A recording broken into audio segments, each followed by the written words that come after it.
There we go. Okay, so one of the things you can do, I mean, definitely fucking check behind you and in front of you, but I keep my pups on the right side.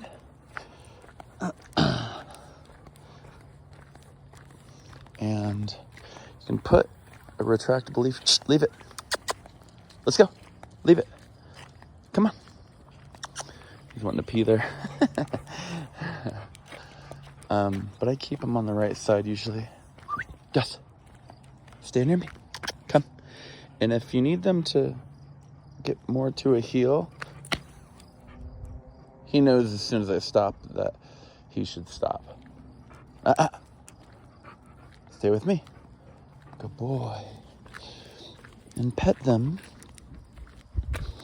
Scratch them just like you do in low distraction areas in the house.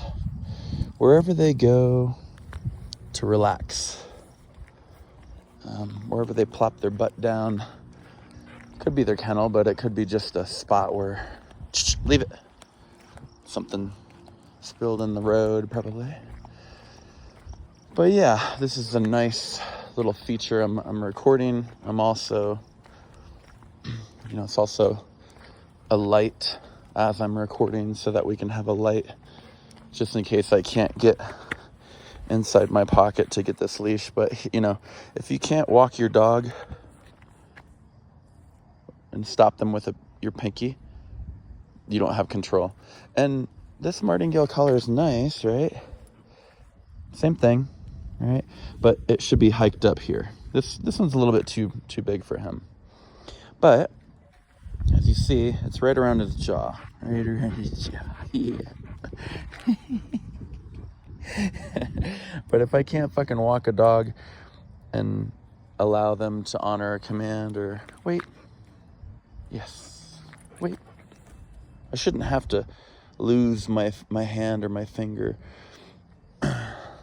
He hears the music. There's some music from our neighbors that's playing, so I should just go leave it. And he should go ahead of me. It's a misnomer to I'm getting him out of my way. Wait. Good. This way. Hup.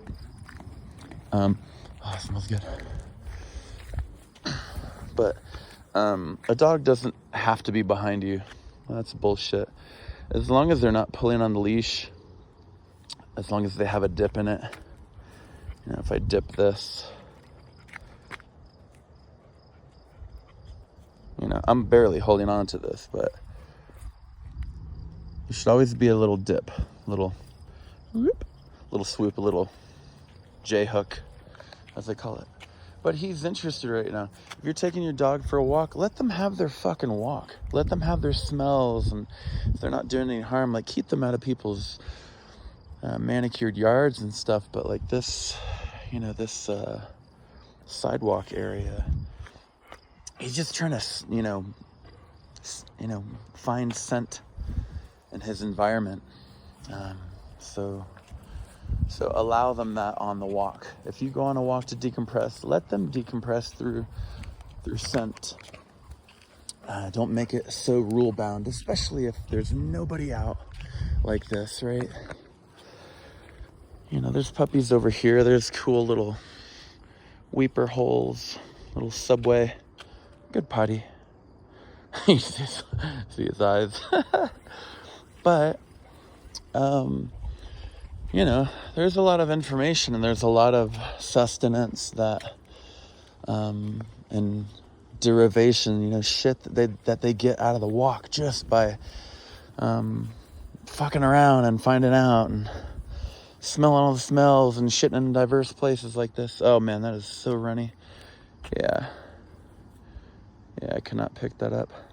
Oh man, that sucks. And it's usually I'll have I'll bring little flag indicator markers. Someone had an accident over here. It happens. But leave it. Same thing. Leave it. It's not personal. It's not like they're fuck you because they're smelling some smell or they don't want to listen to you. It's just not personal. It's just scent is such a huge operating condition for them. Movement, you know, the flowers going like that, the wind going through everything. I need to watch out because, yeah, there's like a ant mound right here, just to not stay too long. But yeah, and the crazy thing is that I think dog owners think that we think that it's, ooh, that is bright. We think that, I'm gonna go ahead and stop right here so I don't run into anything. But yeah, we think that, that's a beautiful moon too. I don't know if you'll see that, but we think that a walk has to be long, you know, 15 minutes or more. It can be 10 minutes. It can be 2 minutes. He's pulling right now, but I'm lenient with that because I know it's a smell. Yeah, it's a smell. Okay. And he's trying to interface with his world. He's trying to see who peed on this, you know. Oh, that's interesting. Yeah, what is that? There's a strong scent there. He wants to find out. I wanted to find out. I was feeling that. That was so cool. I'm gonna go ahead and take the retractable leash out, but a lot of people don't like retractable leashes. They'll shame the fuck out of you for using these. You can auto lock it like that and keep it locked. If you're worried about it coming undone or if it's not good quality, or push it forward and then just do the same loose leash thing. Just be careful not to hit this. On some of them I would hit one and bump it on my leg and it would come loose. So, you know, I do recommend a flat collared leash, or sorry, a flat leash. 6 or 8 foot, 10 at the most. But yeah, you know, we're not even to the 8-minute mark yet, but this is just like a lesson. And you know, if he's stopping right here, this is his backyard right here. You know, he wants to, you know, shit against the fence or whatever. Whatever's whatever's going on for him, let him have his, you know, let him find the information. It's really hard to do because, you know, you want to control as much as possible. And, look, I'm doing this, I'm over this large one right here, but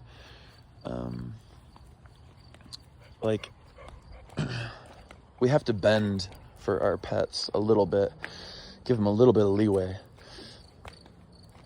And you know, there's a lot of information, especially on these little entrances. You can't really see that over there, but same one over there, same style. And ooh, yeah, totally, that thing looks heavy. But yeah, I just trimmed all this over here so you can actually get through. Oh, that one's coming loose. But yeah, like this one can be reset. It's a big ass heart rock. But just lean that one up against there.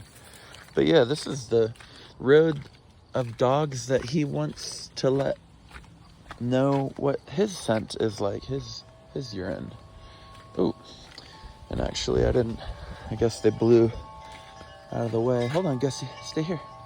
I'm gonna lock his leash right here, stay. So I can kind of get these over the top of our fence. Yeah, they need to be, let's see, right there. There we go. That way that can kind of get cleared up. Yeah, there we go. I didn't even think about that, and it being all windy. And I cut these. But that way they can dry out on the edge of the fence and not towards the home. Get my leash. Yeah, and we're just past 10 minutes. And I think that's a good... It's a good outdoor walk. He gets to... Careful, that one's spiky.